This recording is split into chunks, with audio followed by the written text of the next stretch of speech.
Muy buenas noches, Dios los bendiga, qué bueno estar una vez más con ustedes en nuestro ICAS en casa y poder compartir este tiempo que el Señor nos regala para tener un tiempo diferente. Ya los venía acostumbrando a que teníamos siempre un invitado, a que alguien estaba acá con nosotros. Tuvimos a Andreita hace 8 días, tuvimos a Belkis, tuvimos a Víctor, a Cata, y seguramente los invitados también van a continuar. De una vez quiero preparar a nuestros hermanos en los Estados Unidos porque ya estoy haciendo los arreglos para que a través de un Zoom podamos conectarnos también en Únicas en Casa y la iglesia pueda conocerlos a ustedes también. Pero hoy he querido estar solo porque sentí la necesidad de hablar de un tema que creo que es muy importante en este momento para la iglesia. Es importante para todos en general, pero tal vez para algunas personas que están viviendo situaciones difíciles, y es hablar acerca de la fe. Así que el título o la enseñanza que quiero dar en esta noche es una fe verdadera. Una fe verdadera. ¿Qué es una fe verdadera? Y a lo largo de la charla voy a hacer algunas preguntas que quiero pedirle que me las conteste. No las voy a leer al aire, no las voy a responder. ¿Por qué? Porque tengo mucho que hablar, y si empiezo a leer, entonces no me va a alcanzar la hora para poder compartir todo lo que quiero. Pero sí quiero pedirles que por favor, a medida que voy haciendo las preguntas, usted en el chat, bien sea por YouTube o por Face, no sé por dónde me está siguiendo, pueda responderlas, y estas preguntas lo puedan a usted, más que contestarme a mí, reflexionar sobre lo que estamos hablando. Es más, puede ser que su respuesta también ayude a otra persona que esté en el chat y que pueda, al escucharlo, al leerlo mejor a usted, pueda recibir esa ayuda. Así que espero que esta charla sea de gran bendición, y en especial a aquellas personas con las que yo he hablado y saben que necesitan en este momento recibir esa palabra de fortaleza. Nuestra oración ha sido a favor de ustedes, y hoy, bueno, me siento pues muy cómodo acá, solo con mi Biblia, con esta tablet, mirando mis apuntes, y con Mateito que me está colaborando, pero sabiendo que va a ser un tiempo especial.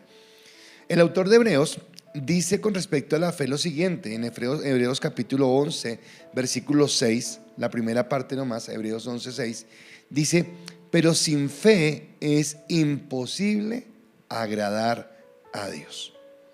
Sin fe es imposible agradar a Dios. Es lo que dice el autor de los Hebreos. Y según lo que leemos, la fe no es para tener, la fe no es para alcanzar, la fe no es para lograr, la fe no es para impedir que algo malo suceda, o entre otras cosas más que tal vez nosotros a veces entendemos por la fe, sino que en esta sencilla frase dice que la fe es necesaria para agradar a Dios. O sea, creo que es la primera parte de lo que para mí es revolucionario, y es entender que la fe es una respuesta que yo tengo frente a la fidelidad de Dios. La fe es una respuesta que yo tengo frente al amor, a la gracia, a la misericordia que Dios ha entregado. Pero en esa fe que recibo de parte de Dios, yo puedo agradarlo. Ahora, mi pregunta es: cuando tenemos fe, ¿buscamos agradar a Dios sin importar las circunstancias que atravesemos? Todos hemos pasado circunstancias difíciles. Todos, o en este momento algunos, o en un tiempo pasado otros, o tal vez en el futuro algunos otros, pasamos o vamos a pasar situaciones difíciles. Pero la fe nos dice que es para poder agradar a Dios. Todos enfrentamos esas situaciones que realmente nos colocan a prueba, que realmente nos pueden mover el piso en ocasiones, y saber si realmente estamos colocados en el lugar que Dios quiere, o si nos hemos desviado de ese lugar del que Dios no se quiere colocar. No estoy hablando en una fe de esos deseos mezquinos que a veces tenemos y que no alcanzamos porque yo quiero, deseo, espero.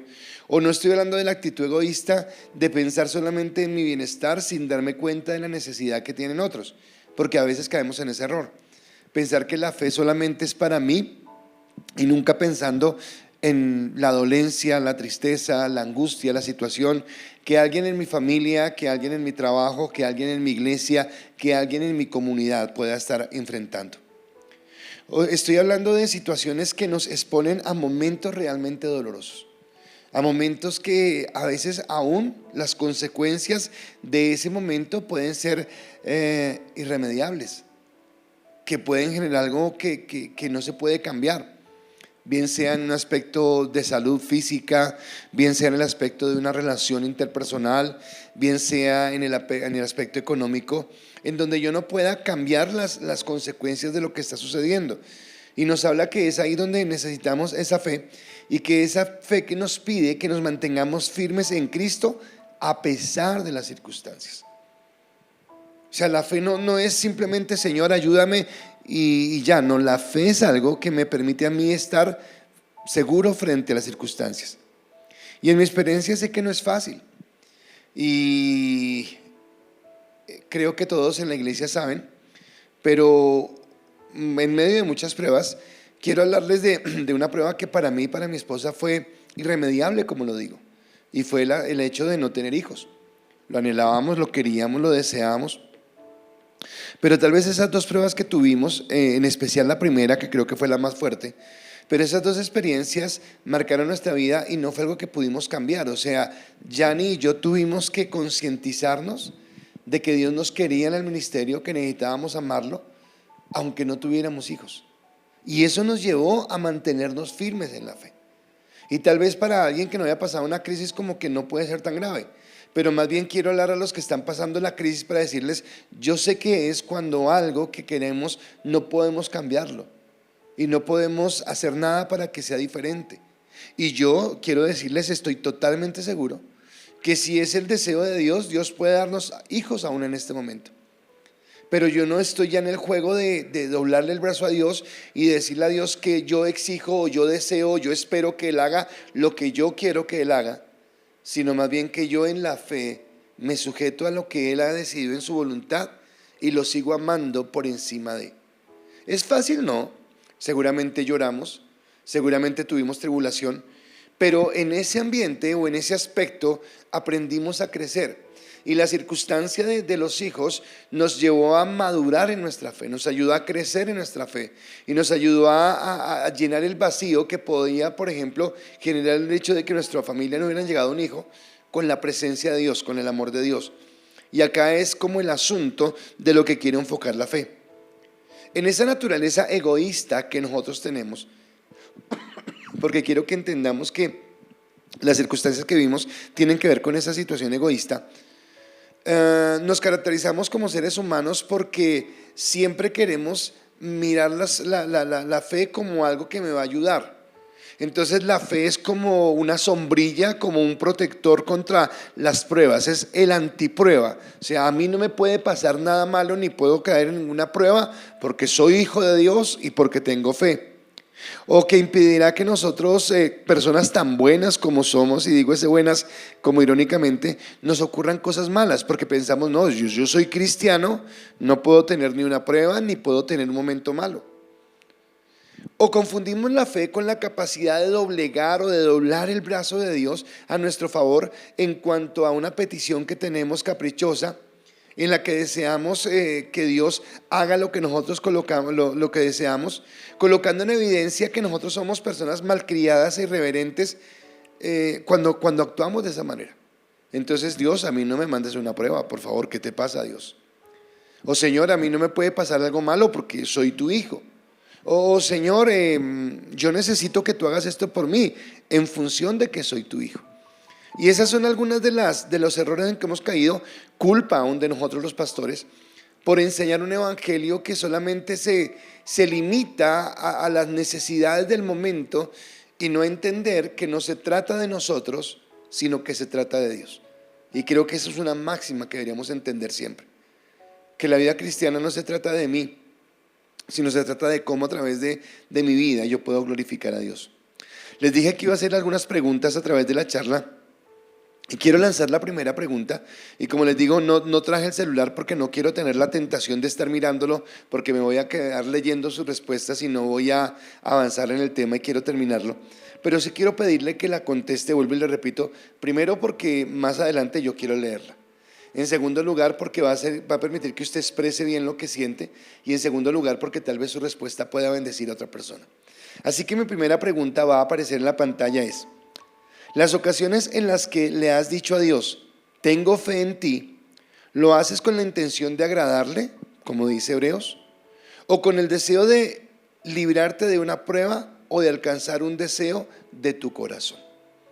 Vuelvo y te lo repito, las ocasiones en las que has dicho a Dios, tengo fe en ti, ¿lo haces con la intención de agradarle o con el deseo de librarte de una prueba o de alcanzar un deseo en tu corazón? Así que por un momento piénsalo y responde, ¿qué te mueve a ti a tener esa fe? ¿Qué estás buscando cuando dices tener esa fe? En Hebreos nuevamente encontramos una lista que se llama la lista de los héroes de la fe. Todos la hemos leído, la hemos mirado. En ella se mencionan todos los hombres que han pasado por ella. Pero cuando yo miro a este grupo de personas, no veo a personas que están allí porque lograron evadir las pruebas. No, fueron personas que jamás tuvieron pruebas. No, todo lo contrario. Las que están en ese libro fueron personas que vencieron cárceles, pedreas, incendios, persecuciones, mujeres que se mostraron fuertes en lo que querían. Y tampoco están mostrando hombres o mujeres que solamente pedían y pedían y pedían y nunca más hacían otra cosa sino pedir. Por el contrario, creo que en esa lista de hombres y de mujeres que están allí vemos personas piadosas. Y en estos días estaba en mi devocional y leía la palabra piadoso y como que no podía explicarla bien y empecé a mirar varias definiciones hasta que coloqué en mi devocional o en mi cuaderno para entenderlo en mi propio concepto, que para mí piedad es una persona que tiene la capacidad por amor de hacer algo bueno por otro. Eso es piedad. Tener la capacidad de hacer algo bueno por otro, que nos quita totalmente el egoísmo y que es lo que está lleno de esa lista de héroes de la fe, de hombres y mujeres piadosos que realmente caminaron en lo que Dios quería. Y obviamente no voy a hablarle en esta noche de todos los héroes de la fe porque me faltarían los chicas en casa del resto del año y más los del otro año. Pero quiero referirme a uno que me impacta y que para mí es bien especial. Y está en el libro de Hebreos, en el capítulo 11, obviamente el héroe de la fe, versículo 24 al versículo 26. Va a aparecer en su pantalla, pero dice lo siguiente. Por la fe, Moisés, hecho ya grande, rehusó llamarse hijo de la hija de Faraón, escogiendo antes ser maltratado con el pueblo de Dios que gozar de los deleites temporales del pecado, teniendo por mayores riquezas el vituperio de Cristo que los tesoros de los egipcios, porque tenía puesta la mirada en el galardón. Tremenda palabra que yo encuentro acá. La fe de Moisés no lo apartó de la prueba, por el contrario, lo llevó a la prueba. O sea, no fue que Moisés tuvo fe y la fe hizo que tuviera una vida tranquila. No, si usted mira, la fe que tuvo Moisés lo llevó a una vida muy fuerte. Porque dice que él prefirió el maltrato de su pueblo. Oiga, espere, qué fe como tan extraña, ¿verdad? Él prefirió el maltrato de su pueblo. Tampoco fue usada para fines temporales y egoístas. O sea, él no estaba pensando en el ahora. Porque dice la palabra que él rehusó las riquezas de Egipto. O sea, en esa mala concepción de fe que nosotros tenemos, Moisés hubiera podido tener una fe a la lógica nuestra diciendo, oh, qué bueno, estoy en Egipto, tengo riquezas, tengo poder, tengo reconocimiento. Pero dice que no, que a él no le importaba eso, que él rehusó eso que tenía y más bien vivió para las riquezas del vituperio. ¿Riquezas del vituperio? Bueno, ¿y cómo es esto?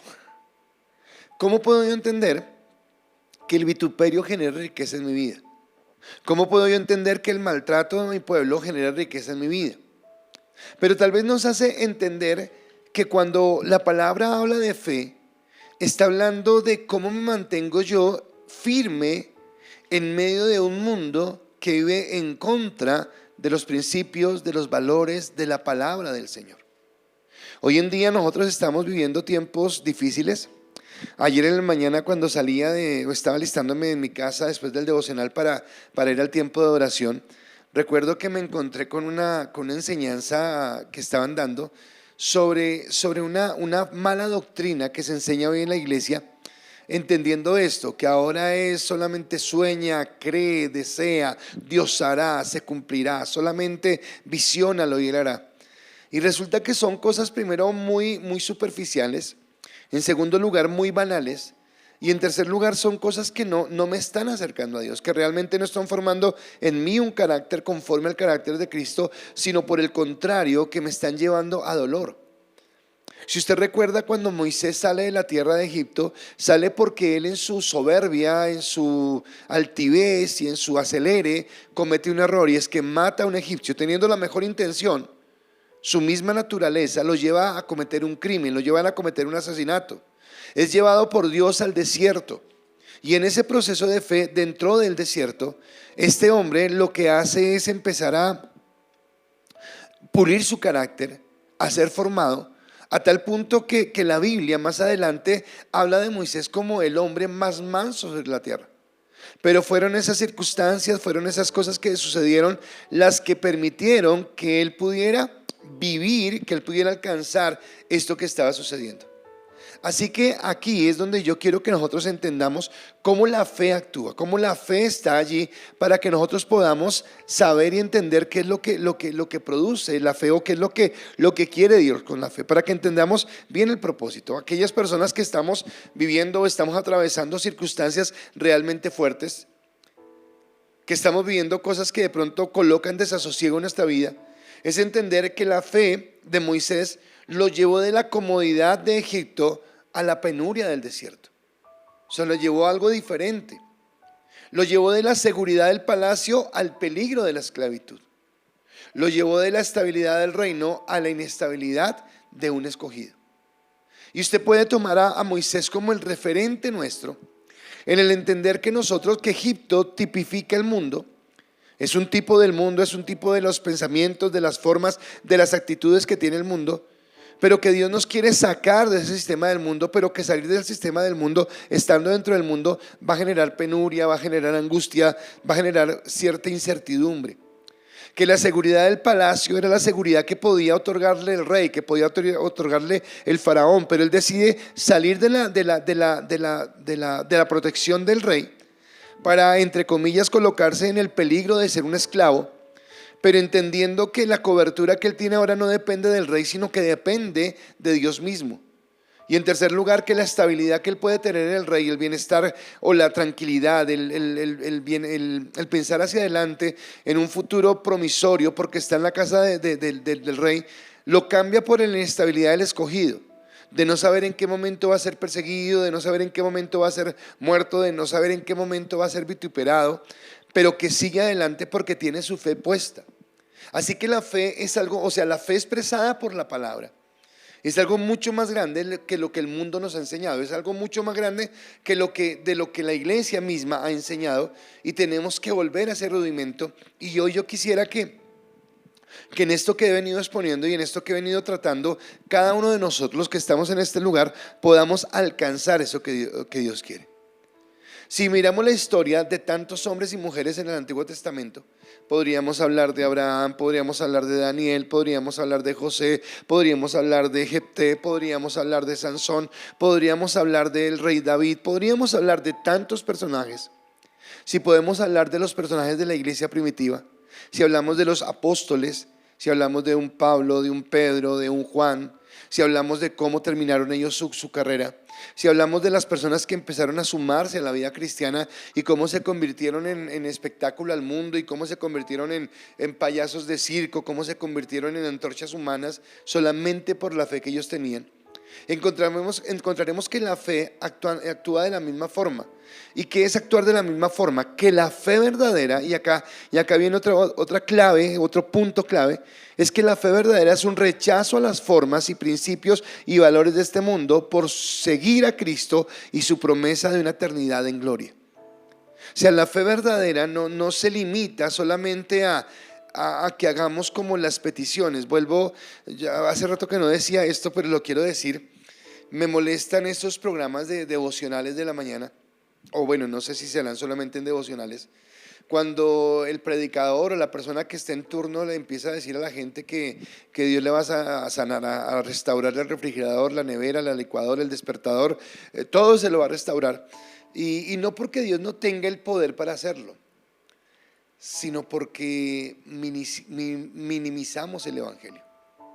Hacemos del evangelio algo tan barato, algo tan superficial, algo que tal vez el técnico de la esquina podría venir a arreglar en cuanto al electrodoméstico que se me dañó, y dejamos de ver la gloria de un Dios poderoso y sobrenatural, de un Dios que antes de estar preocupado si la licuadora se me dañó o no, o de estar preocupado si el carro me enciende o no me enciende, está preocupado por mi vida de santidad y está preocupado porque yo tenga una herencia en la vida eterna, que alcance su gloria, que alcance su bendición. Así que esa fe que estos hombres marcaban era una fe que tenía que sustentarlos en rechazar el modelo de este mundo, el modelo mercantilista, el modelo consumista, el modelo inmoral, para realmente caminar en santidad y en dependencia a Dios. Espero que hayas respondido la primera pregunta. Como te digo, no tengo el celular acá para mirar las respuestas, pero va con la segunda pregunta y quiero que también en esta nos colabores respondiendo. Y la segunda pregunta va a aparecer en la pantalla y es: ¿tu fe apunta a lo eterno en Dios? ¿O tu fe es un deseo intenso porque Dios actúe ahora mismo en tu necesidad? ¿En qué cambia tu relación con Dios cuando ese deseo o petición no se cumple? Y déjame repetirla nuevamente.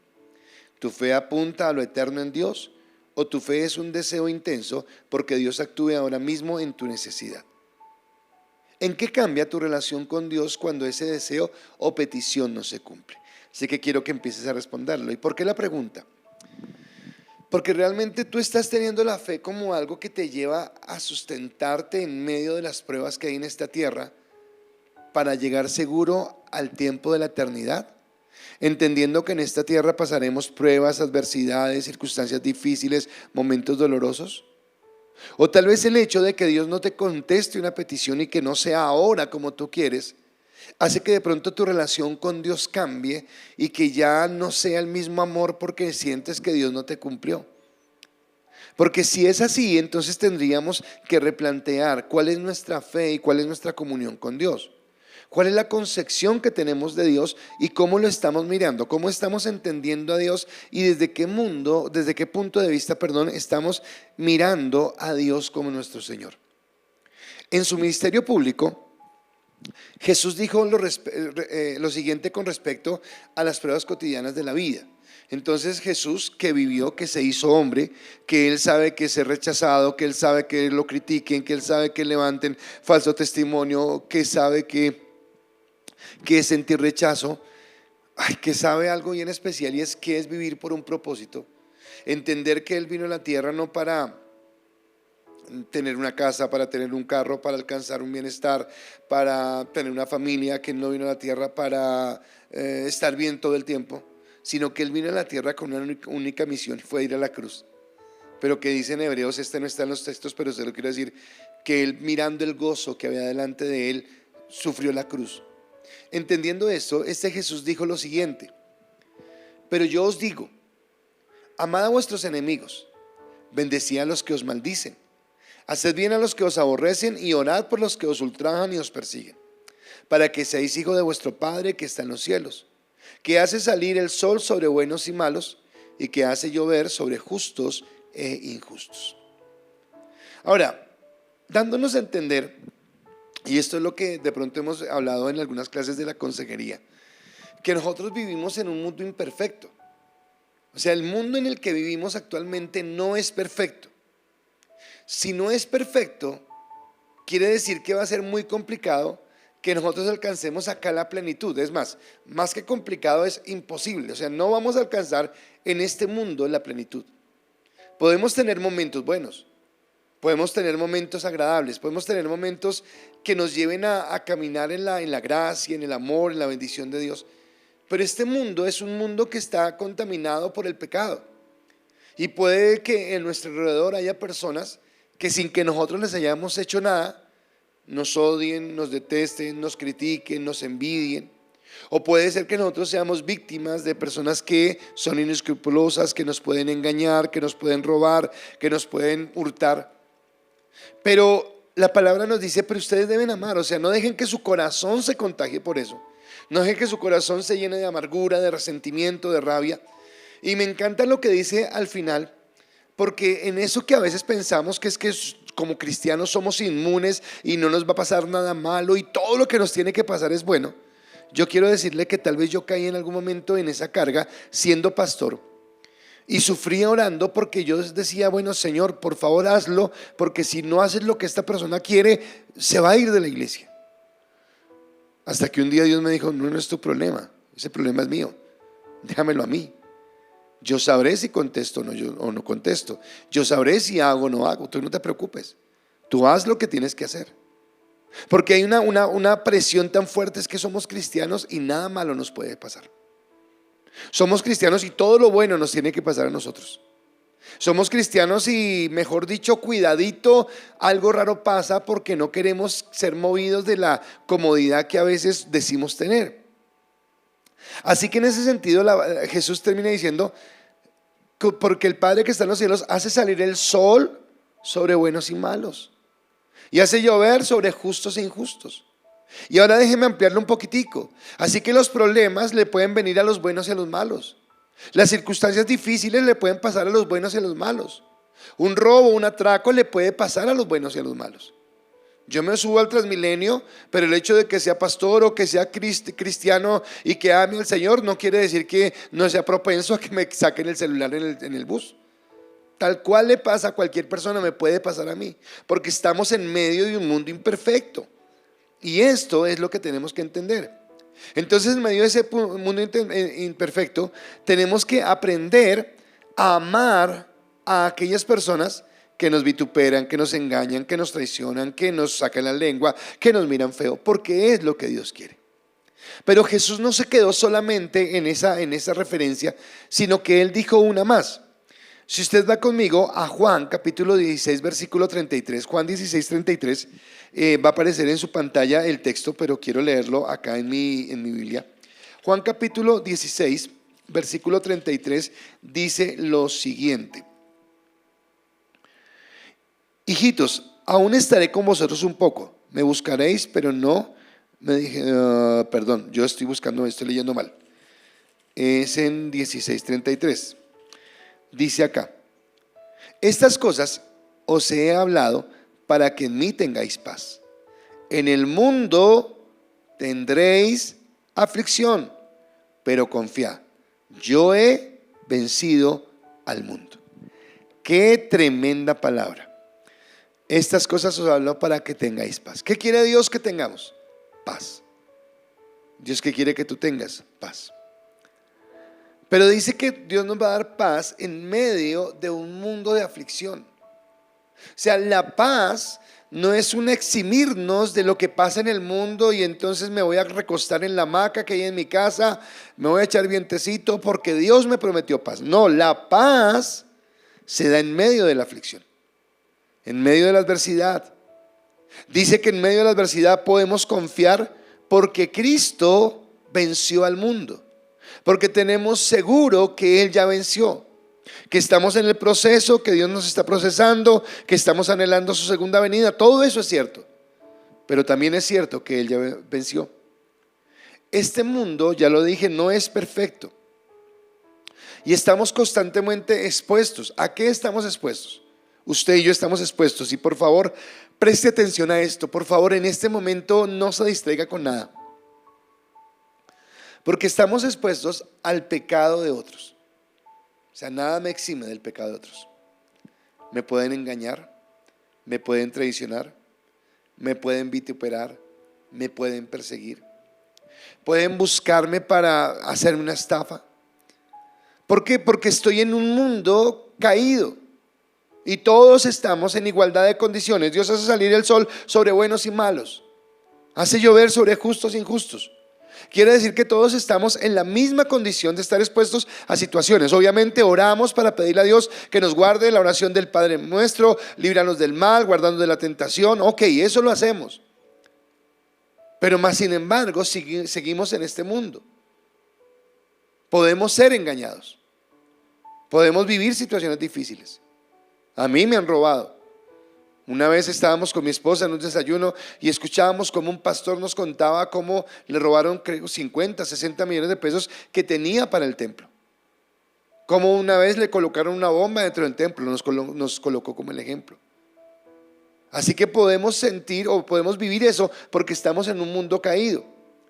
Con respecto a la enfermedad, no somos inmunes, somos creyentes a su palabra. O sea, claro, yo creo en su palabra, yo creo en la sanidad, yo creo que en la cruz del Calvario Cristo llevó mi enfermedad y me sanó. Eso lo dice en Isaías. Ok, pero aunque yo creo en eso, también entiendo la soberanía de Dios. Y no quiere decir que por ser cristiano entonces yo no me pueda enfermar. O si no, miren las estadísticas, cuántos pastores murieron durante el COVID. O cuántas personas murieron. Ahora, déjeme recordarle esto, estamos hablando de un mundo imperfecto.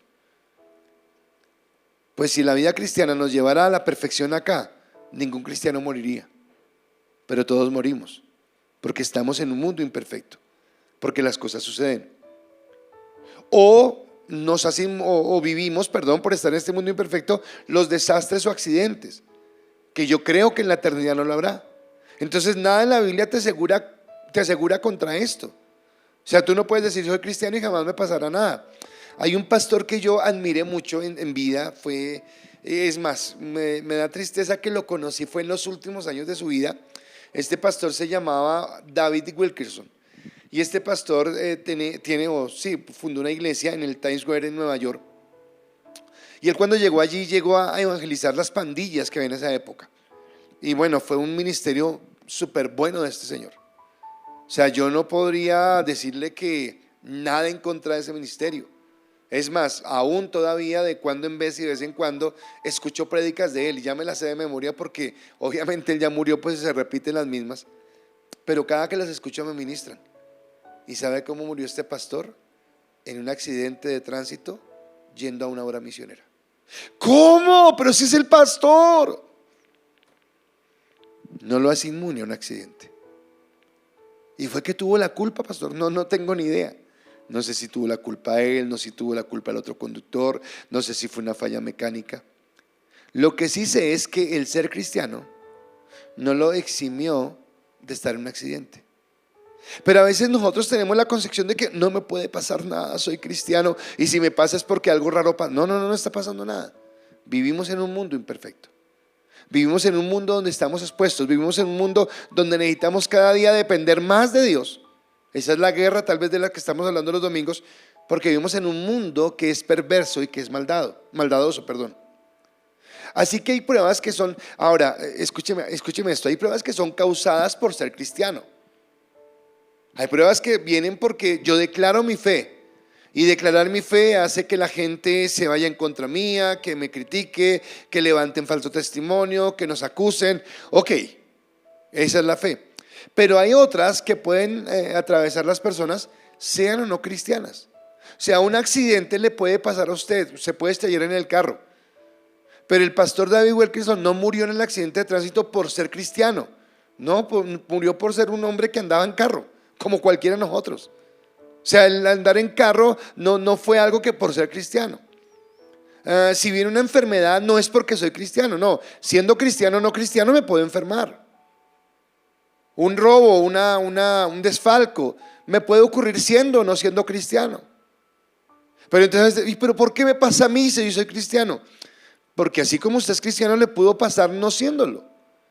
Entonces yo quiero que tengamos en cuenta eso. Y es entender que ser cristianos no nos hace inmunes o no nos hace privilegiados. Ser cristiano no es que entonces no me va a tocar nada, no, sí nos van a tocar ciertas circunstancias. Y ahí es donde yo tengo que afirmar mi fe. Y ahí es donde yo tengo que sustentarme en Dios y tengo que creer en lo que Dios tiene para mí, no aquí en la hora, sino lo que tiene en trascendencia. Por eso cuando inicié la charla, inicié hablando de que había cosas irremediables. O sea, créanme que si estuviera en mis manos, ya por la edad no, con mi esposa tal vez lo hemos hablado y ya no tenemos edad. Pero si hubiera estado en mis manos, yo hubiera hecho todo lo posible. Es más, hablaba ayer con alguien sobre este tema y yo le decía a esa persona cómo con mi esposa oramos, le pedimos a Dios y obviamente empezamos un tratamiento médico y gastamos dinero, mucho dinero en el tratamiento médico. No se pudo. La última vez que visitamos al médico, el médico nos miró y nos dijo: la siguiente opción es un in vitro. nos dijo el médico. Y recuerdo que con mi esposa nos miramos y lo entendimos inmediatamente. No necesitamos pedir oración ni una revelación del cielo.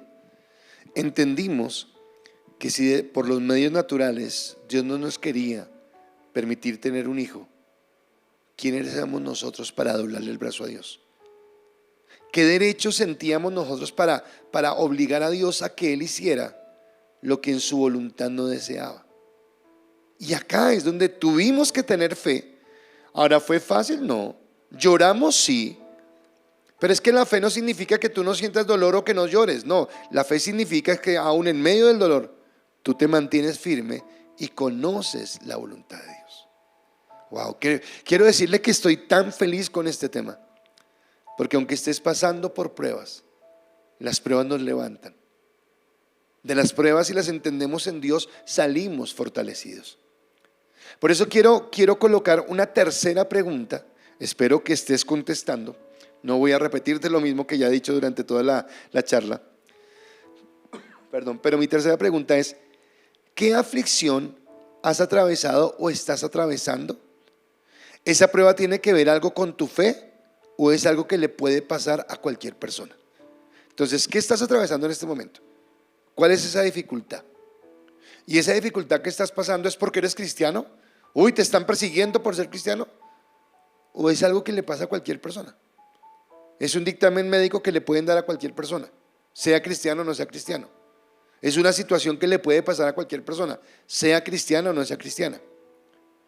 Puedes estar preguntándote en este momento: ok, pastor, ok, listo, ya entendimos. Pero entonces, ¿para qué la fe si no es para tener esperanza? Muy buena pregunta. Sabía que la estabas haciendo, por eso quiero contestártela. ¿Para qué la fe si no tenemos esperanza? Entonces todos conocemos la historia de los amigos de Daniel: Sadrach, Mesach y Abed-nego. Estaban en Babilonia. Ellos habían sido colocados en unos cargos de privilegio en este lugar. Pero al rey se le antojó levantar un monumento para que lo adoraran, ¿de acuerdo? Y ellos decidieron no hacerlo. Y entonces viene la historia del horno de fuego. Ahora, nosotros somos muy rápidos a veces en leer la palabra, ¿verdad? Y entonces viene el horno y la discusión y dice: ay, si nos echan o no nos echan, bueno, lo que sea. Pero yo quiero que vayamos un poco más lento. Coloquémosle cámara lenta a esa situación. ¿Qué sentirían estos hombres cuando los guardias, me imagino que con un mal ánimo, con una mala actitud, los aprenden, los llevan frente a un rey que está neurasténico, está enojado, está con toda la ira, porque estos hombres no se arrodillan frente a su estatua, y los amenaza de lanzarlos al foso, no al foso, eso fue Daniel, al horno de fuego, perdón. Yo quise compararlo con situaciones, le he hablado lo que pasó con lo de los hijos, pero yo recuerdo más bien una historia de lo que yo viví cuando iba a empezar mi vida pastoral. Y fue una prueba fuerte que viví con respecto a un dinero que no tuve yo nada que ver, no me lo robé ni mucho menos, pero por confiar en personas equivocadas se estaba perdiendo esa plata y el responsable era yo. Así que yo lo entiendo a usted en este sentido, que una situación tan apremiante, una situación que es dura, una enfermedad, una situación económica, una situación de negocio, una situación de relaciones, genera en nosotros duda, genera impotencia, genera temor, genera rabia, genera dolor y tristeza. Yo lo sé. En esa época con mi esposa no éramos todavía ni novios, éramos amigos. Y yo recuerdo que ella me vio angustiado y me vio llorando. Me vio tembloroso por esa situación. Porque sí, claro, hay situaciones que se nos salen de las manos. Y en donde necesitamos la fe, pero la fe para que Dios obre conforme a su voluntad. Ahora, este tipo de fe que ellos tuvieron frente a la prueba nos puede ayudar en el momento para que nosotros entendamos cómo hacerlo. Y lo primero, la pregunta era: ¿sí podemos tener esperanza en la fe? Y yo le quiero decir que sí. O sea, hasta último momento yo puedo creer que Dios hará. Es más, déjeme decirle dos cosas mías. Con respecto a lo del dinero, Yo oré y Dios obró a mi favor e hizo un milagro.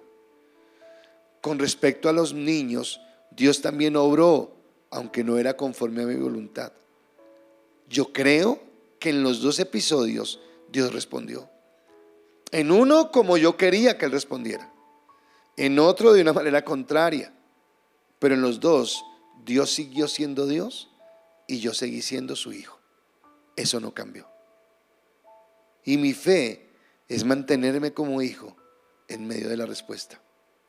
Así que lo primero que estos hombres le dicen al rey cuando el rey los está amenazando que los va a colocar en el horno de fuego es lo siguiente: Daniel capítulo 3 versículo 17, y les dice: he aquí nuestro Dios, a quien servimos, puede librarnos del horno de fuego ardiendo, y de tu mano, oh rey, nos librará. Tremendo, esperanza. Ellos están seguros. Ellos conocen quién es Dios y le están diciendo: ¿sabe qué, rey? No le tememos a usted, aunque tal vez humanamente, en su parte humana, estaban angustiados, pero en su espíritu tenían la claridad y decían: no le tememos. Dios puede librarnos del horno de fuego, Dios puede sacarnos de ese lugar, Él lo va a hacer, Él es poderoso, Él tiene nuestra vida en sus manos y Él tiene la posibilidad de hacerlos. Ahora, ellos estaban hablando desde su esperanza. ¿Por qué su esperanza? Conocían a Dios. Ellos sabían quién era Dios. No era la primera vez que estaban expuestos a una prueba como esta. Si usted recuerda, ya ellos cuando les ordenaron la comida del rey y decidieron no comer de la comida del rey, sino mantenerse en ayuno, y cómo Dios los respaldó y hallaron que eran más sabios 10 veces que los demás muchachos y que su semblante era mucho mejor. Ellos ya conocían a Dios, sabían quién era Dios. Pero en medio de esto ellos hablan de ese Dios que conocen. Y tienen la seguridad, escúcheme, tienen la certeza que Dios los va a sacar de esa situación. Así que yo quiero decirte hoy: puedes tener la certeza que Dios te va a sanar, que Dios te va a restaurar en esa economía, que Dios va a hacer la obra perfecta. Puedes tener esa certeza. Créelo que Dios puede hacerlo. Pero ellos, ¿cómo conocen a Dios? Lo conocen a través de la comunión.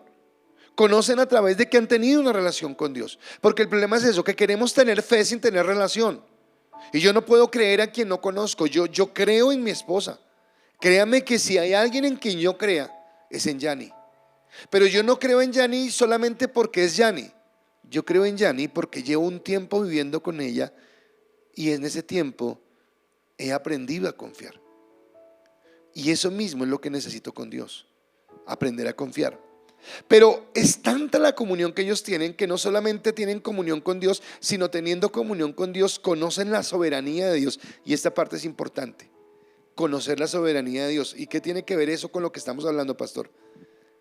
Que cuando yo entiendo que Dios es soberano, yo entiendo que el problema no es que yo ore porque algo suceda, porque Dios de antemano ya sabe que va a suceder. Sí, claro, tenemos que orar, pero puede que yo orara mucho por mis hijos. No era el propósito de Dios. Puede ser que yo nunca hubiera orado por mis hijos y que tuviera 10 chinos hoy, porque es que es la voluntad y soberanía de Dios. No soy yo el que coloca las reglas o el que coloca las cosas, es Dios el que las coloca. Sin embargo, en esta soberanía ellos saben que Dios es autónomo y por eso agregan. O sea que el primer versículo que leímos, ellos están diciendo: Dios, tú lo puedes hacer. Señor rey, usted no se preocupe, Dios puede hacerlo. Así que aunque usted mande el decreto y aunque encienda 7 veces más el horno y aunque nos lance en ese lugar, si Dios no quiere, vamos a salir librados. Ni a humo va a oler nuestra ropa, que fue lo que sucedió después. Mas ellos agregan algo en el siguiente versículo 18, dice: y si no, sepa, oh rey, que no serviremos a tus dioses, ni tampoco adoraremos la estatua que has levantado. Tremendo. Y si no. En mi primer problema yo oré para que Dios me sacara del problema económico, y Dios hizo un montón de cosas sobrenaturales y me sacó. En mi segunda situación, Dios no hizo nada, y yo lo entiendo. Lo entiendo como algo que viene de parte de Dios. Lo entiendo como algo que Dios quería establecer. Así que el milagro que sucedió, porque sucedió, sí los benefició a ellos. fue ellos se vieron beneficiados por el milagro. Ellos se sintieron alegres porque pudieron recibir el amor de Dios, la bendición de Dios. Pero yo quiero decirle algo, ese milagro lo que hizo fue que la gente glorificara a Dios. Porque la gente vio que había 4 hombres, que el 4 tenía forma de ángel y que esta gente no se quemó, que no le pasó nada. Y entonces quedaron asombrados. O sea que más allá de la comunión que ellos tenían y del beneficio que tuvieron por ese milagro, fue cómo ese milagro glorificó a Dios. Cómo ese milagro hizo que la gente adorara a Dios. Ahora pregunto, si el milagro no se hubiera dado, si ellos son metidos al horno de fuego y se queman, pues mueren como mártires. Pero la pregunta es, ¿y su fe? Pues su fe persiste. Porque su fe les alcanzaba tanto a pensar o entender que no era el ahí, el final, sino que había una eternidad. Se entendían quién era Dios en su vida. Quiero preguntarte, ¿entiendes quién es Dios en tu vida? Sí, claro, es doloroso, yo lo he vivido, yo sé que es doloroso. Para mí fue doloroso no ser papá. Cuando viví la situación del dinero fue doloroso saber que me estaban acusando o cobrando algo que yo no me había comido. Mas sin embargo, en ambas circunstancias, Dios estuvo por encima. Fue duro, claro. Usted puede hablar conmigo, puede hablar con mi esposa, fue duro. Derramamos lágrimas. Pero Dios sigue siendo Dios y nuestra fe está puesta en algo más grande que lo terrenal que hay en este tiempo. Así que su fe fue puesta en algo eterno, aunque no cambió la angustia. Sí, claro, la angustia la tuvieron, pero su fe fue colocada en algo eterno. Y viene mi segunda pregunta, creo que es la última pregunta que quiero hacerles, y es: ¿tienes esa fe que te lleva a creer que que Él lo hará si es su voluntad, pero si no lo hace, tú sigues confiando en Él? Porque esa es la verdadera fe. Vuelvo y te lo repito. ¿Tienes esa fe que te lleva a creer que Él lo hará si es su voluntad, pero si no lo hace, tú sigues confiando en Él? Esa es la verdadera fe. Pero entonces vuelves a preguntar, ¿qué sentido tiene la fe? ¿Para qué la fe? Bueno, esa duda viene de nuestra mirada fija en lo temporal y no en lo eterno. Estamos tan metidos en el ahora, en alcanzar esto, en tener esto, en lograr esto, en vivir esto, que dejamos de ver a lo eterno, que dejamos de ver lo que Dios quiere, lo grande que Dios tiene.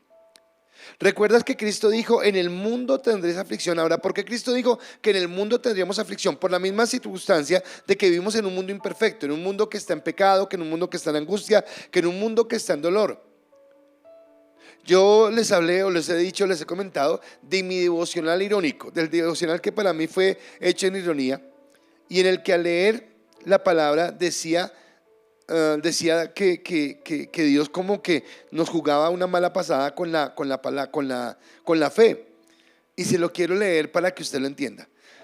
Primera carta de Tesalonicenses capítulo 3 versículo 2 al 5 dice la palabra: y enviamos a Timoteo, nuestro hermano, servidor de Dios y colaborador nuestro en el evangelio de Cristo, para confirmaros y exhortaros respecto a vuestra fe, a fin de que nadie se inquiete por estas tribulaciones, porque vosotros mismos sabéis que para esto estamos puestos, porque también estando con vosotros os predicamos que íbamos a pasar tribulaciones, como ha acontecido y sabéis, por lo cual también yo, no pudiendo soportar más, envié para informarme de vuestra fe, no sea que os hubiese tentado el tentador y que nuestro trabajo resultase en vano.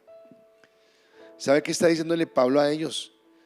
Que él necesitaba ver que su fe se mantenía firme a pesar de las adversidades, a pesar de las pruebas, a pesar de las circunstancias difíciles que ellos están atravesando. Ahora, ¿no se supone que todo estaría bien? ¿No se supone que si me hago cristiano todo está bien? Pero aquí es donde entra la soberanía de Dios. Y yo quiero que pensemos en esto. Y nuevamente pensar en la soberanía de Dios. Por favor, presta atención. Si la prueba que estás atravesando no es por tu fe en Cristo, o sea, si la prueba que estás atravesando no es porque te están siguiendo o persiguiendo porque estás declarando a Cristo, sino porque te está pasando algo que le podría pasar a cualquier persona, sea cristiana o no sea cristiana, un mal negocio, una enfermedad, una relación rota. Simplemente tienes que confiar en Dios, pero entender que le puede pasar a alguien. Pero si la prueba que estás atravesando es por ser cristiano, en ese momento creo que sí necesitaríamos mucho más la fe. Porque digamos que si yo sufro algo que sufre cualquier persona, pues bueno, le puede pasar a cualquier persona. Pero si yo siendo cristiano encima sufro, que fue el caso de Moisés, el que vimos al principio, que por seguir a Cristo, por seguir a Dios, vivió vituperio, vivió dolor, vivió angustia, entonces necesitaremos la fe. Ahora, ¿por qué Dios entonces quisiera pasarnos por prueba? Digamos que nuestra situación no es por la fe en Cristo, sino porque Dios permite que venga la prueba, Dios permite que venga esta situación. ¿Por qué lo quiere hacer? Porque quiere formar nuestro carácter. La circunstancia que yo viví con el dinero no tenía nada que ver con mi fe cristiana, tenía que ver con una mala decisión que yo tomé en mi trabajo.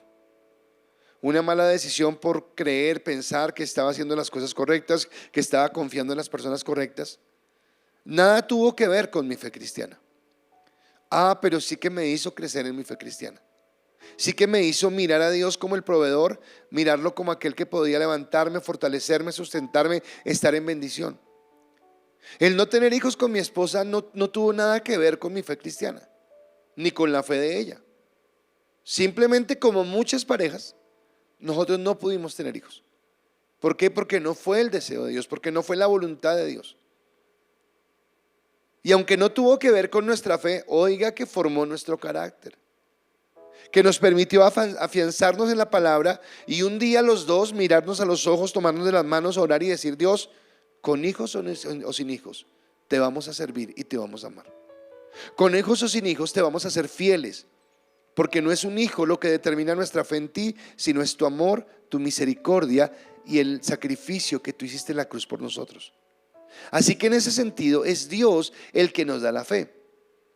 Pero si es por la fe, si tú pruebas por la fe, entonces acá obviamente, si tú pruebas por la fe en Cristo, pues tendrás que entender que cuando somos probados por la fe en Cristo es porque hemos decidido caminar en contra de una forma de vida que está contraria a Dios.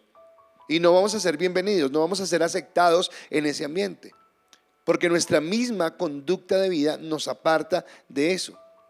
Entonces estamos llamados a cumplir, es el propósito de Dios. O sea, tú y yo estamos llamados a cumplir el propósito de Dios. En mi caso, con hijo, sin hijo, con el milagro, sin el milagro, yo cumplo el propósito de Dios. La fe me sirve para cumplir el propósito de Dios. A ti la fe te sirve para cumplir el propósito de Dios. La fe te debe servir para poder llevar palabra a tu familia, para poder fortalecer, para poder bendecir, para poder traer aliento y fortaleza a todos aquellos que necesitan ser fortalecidos en el Señor. Por eso, entendiendo ese propósito, Romanos 8, 28 y 29, dice la palabra. Romanos capítulo 8, versículo 28 y 29, dice: y sabemos que a los que aman a Dios, todas las cosas les ayudan a bien. Estos son los que conforme a su propósito son llamados, porque a los que antes conoció también predestinó para que fuesen hechos conforme a la imagen de su Hijo, para que Él sea el primogénito entre muchos hermanos. Para eso sirve la fe. Para entender que cada circunstancia nos lleva a amar más a Dios, a formar nuestro carácter, que si hemos sido llamados y si hemos sido predestinados, yo me sostendré en fe. Escúchame, si tú eres hijo de Dios, yo no te puedo evitar el dolor que causa el problema que estás atravesando, no te lo puedo evitar. Pero sí puedo decirte que Dios te sustentará y que te levantará aún más fuerte en tu fe después de esta prueba. ¿Cómo? No lo sé, porque no soy Dios. Pero ¿cómo lo sé? Porque lo he vivido, porque lo sé en mi experiencia y porque lo sé en lo que la palabra dice. Así que ese propósito es que en todo momento, sea bueno el momento, sea malo el momento, el mundo sepa que glorificamos a Dios y que tenemos una esperanza inconmovible en Él. Escúcheme, que nuestra fe sea inconmovible en Dios, que nada nos aparte, que nada nos saque, que nada nos mueva de la fe que tenemos en Cristo. Porque Moisés eligió el vituperio. Porque la iglesia primitiva fue valiente ante las pruebas. Porque Dios nos permite a nosotros como sus hijos atravesar por momentos de adversidad. ¿Por qué si nos ama? Bueno, porque Dios coloca la mirada en las cosas eternas. Estamos viviendo un tiempo peligroso donde estamos tan impregnados del aquí y del ahora, que dejamos de mirar el gusto y el deseo de ver esa eternidad con Dios. Pero dice 2 Corintios capítulo 4 versículo 18, no mirando nosotros las cosas que se ven, sino las que no se ven. Porque las cosas que se ven son temporales, pero las que no se ven son eternas. Si tú miras, tal vez las cosas que te tienen sufriendo en este momento son las cosas que se ven.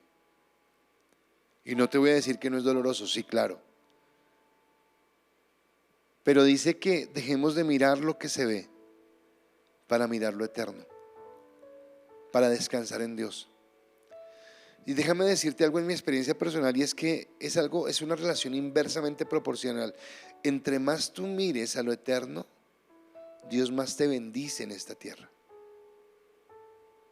Entre más mires a esta tierra, menos dejas de mirar lo eterno, menos dejas de mirar la gloria de Dios y te enredas en los negocios de este mundo.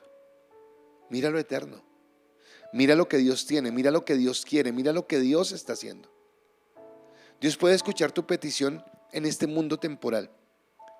Y si lo hace, si Él te da la respuesta, si Él te da la victoria, si Él te dice, ok, voy a estar contigo, no dejes de glorificarlo, no dejes de exaltarlo, no dejes de reconocer que Él fue el que lo hizo y darle la gloria, y entiende que eso era para el propósito de Dios, y que así como los jóvenes fueron librados del horno de fuego y la gente glorificó a Dios, cuando la gente vea en tu vida, en tu casa, en tu familia el milagro, va a glorificar a Dios. Si tal vez la respuesta de Dios es que no te conteste afirmativamente, si tal vez la respuesta de Dios es un no, pues tienes que estar entendiendo que aunque tienes todo el derecho de pasar un tiempo de luto, con mi esposa pasamos un tiempo de luto, hicimos un duelo por la pérdida que tuvimos, pero no nos quedamos eternamente con el duelo, no nos quedamos allí.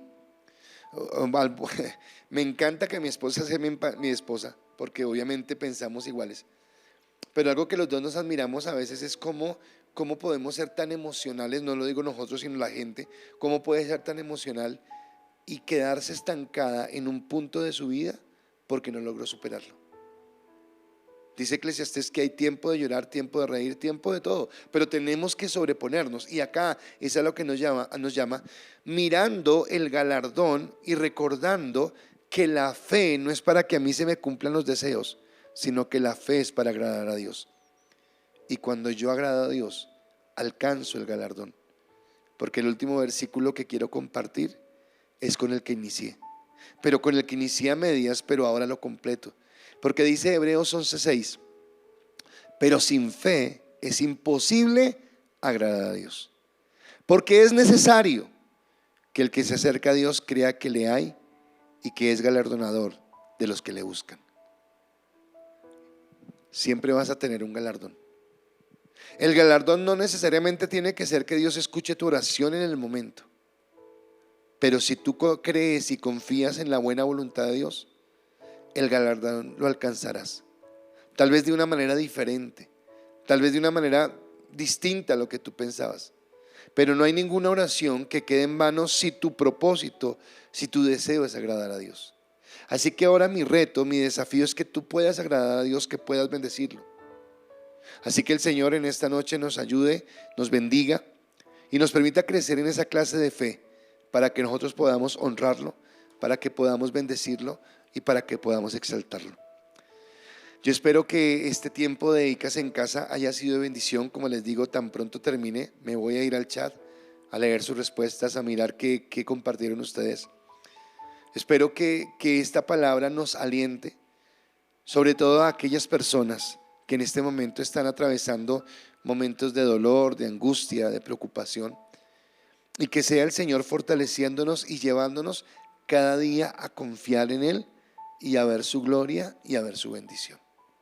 Te bendigo, espero que el Señor sea derramando de su gloria, de su gracia, de su amor y de su bendición sobre tu vida y que puedas tener la fortaleza en Él para seguir adelante. Mañana no olvides, tenemos nuestros grupos de influencia, viernes y sábado, y el domingo nos vemos en la iglesia en nuestros servicios. Que Dios te bendiga y que tengas una excelente noche.